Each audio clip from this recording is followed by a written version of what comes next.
Les sites archéologiques libyens menacés par les combats et pillages, plusieurs monuments dans le pays tels que l'antique cité de Sabrata, déclarée en péril par l'UNESCO, portent les stigmates des affrontements entre milices. Le résultat de la situation d'insécurité consécutive au renversement du régime de l'ancien dirigeant Mouammar Kadhafi en 2011. Les sites du patrimoine international en Libye ont été désignés comme étant des sites en danger en raison de la situation d'insécurité en Libye.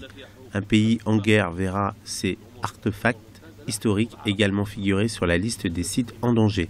Cela ne retiendra pas l'attention des pays ou des institutions internationales dans les pays en conflit armé. À l'est de Benghazi, le site archéologique de Cyrène, fondé par les Grecs il y a plus de 2600 ans, attirait autrefois de nombreux visiteurs, mais avec le départ des touristes étrangers, le site, niché dans les montagnes, est aujourd'hui en proie au vandalisme. Des graffitis recouvrent désormais les colonnes et les murs. Un défi pour les autorités locales qui tentent de protéger les ruines du patrimoine antique. Nous avons surtout besoin d'un soutien général, notamment sur ce site en raison de la situation sur place. Nous n'avons aucun soutien. Tout se fait de manière individuelle par le biais d'une autorité archéologique ou d'une organisation caritative.